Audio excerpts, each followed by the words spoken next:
right, Bree, thank you. 6:45 now. One area in Alabama serves as a reminder of the struggles for equality. In March of 1965, thousands crossed Edmund Pettus Bridge in Selma following a dark day known as Bloody Sunday. And as we continue to bridge the divide, 13 Action News reporter Alicia Patillo looks back at the significance of that day and the fight for equal rights. Well, it was Bloody Sunday, March 7, 1965, about 3 p.m. I would never forget it. It was a battleground for change. Between 1961 and 1964, civil rights leaders fought for the black vote, guiding several voting registration campaigns throughout Selma, Alabama. When their efforts were challenged by law enforcement, they held a series of nonviolent demonstrations. In February of 1965, Jimmy Lee Jackson, a demonstrator, was shot by an Alabama state trooper and died 8 days later. What came after his death changed the course of history. So for those people that don't know, Bloody Sunday took place on March 7th, 1965, and it was the attempt to march from Selma to Montgomery to demand the right to vote. Civil rights legend John Lewis was among one of the demonstrators attacked that day. There were 600 of us walking in an orderly, peaceful, nonviolent fashion. We were on a sidewalk crossing the bridge. We got to the edge of the bridge. We saw a line of Alabama state troopers, and behind the state troopers, the sheriff posse was on horseback. A man identified himself and said, "I'm Major John Cloud of the Alabama state troopers. This is an unlawful march, would not be allowed to continue. I give you 3 minutes to disperse, return to your homes or to your church." And a young man walking beside me from Dr. King's organization by the name of Jose Williams said, "Major, give us a moment to kneel and pray." And the major said, "Troopers advance." Wow. And you saw these guys putting on their gas masks. They came toward us, beating us with nightsticks, trampling us with horses, and releasing the tear gas.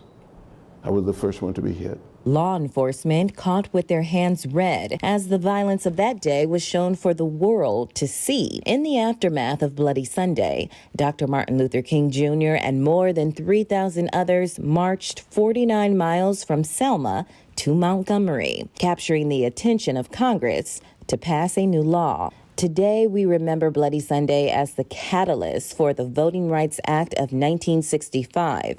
And every year, on the first weekend of March, the Bridge Crossing Jubilee reflects on the historic events that took place decades ago. It started back, I believe, in 1992, so we're on the 29th year of the commemoration and the celebration. The purpose of the event is to commemorate the history of the voting rights movement, the struggles and sacrifices that were made in order to gain equity and equality and the right to vote in the United States. Now, over a decade later, the Jubilee has grown, the message reaching millions, honoring those who fought for a better tomorrow. The big screen has even highlighted what that day meant. And here in the Valley, one group was inspired to create a reenactment of their own. So many of our young people are not aware of our history. They're not learning what they need to know about who we are as a people and our contributions. The Las Vegas chapter of Delta Sigma Theta got to work ahead of the 2020 presidential election, encouraging voters their voice matters. We went everywhere you can imagine to register people to vote. And we felt that we needed something that would be a little bit more impactful than just being out there registering people to vote, that might give them a sense of purpose to why they need to get out and vote. And so we were hoping that the reenactment march would bring back the light of the fact that we actually have the right to vote. Vote, vote, vote. Vote, vote, vote. We have a lot of wonderful people here in Las Vegas.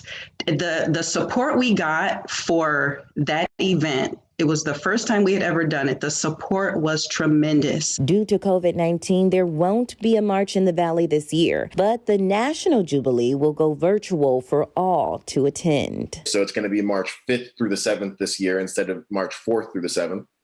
and made it so that everything is completely free and accessible to anyone that wants to participate. It's been 56 years since the violent attack at the Pettus Bridge. While African Americans gained the right to vote, the struggle for equality still lingers. It's in the hands of the new generation to make sure democracy prevails. We're all in this together. So it is important that all of us get involved. And there's a saying that I've heard over and over: if you don't know your history, you're doomed to repeat it. It's up to us to make sure that that education moves forward. Alicia Batillo, 13 Action News. Well, following his death last year, there was a push to rename the Pettus Bridge after John Lewis, and petitions are still online calling for that change. As for the Bridge Crossing Jubilee, kicks off today and runs throughout the weekend. And to register for the free event, we do have a link on our website, ktnv.com.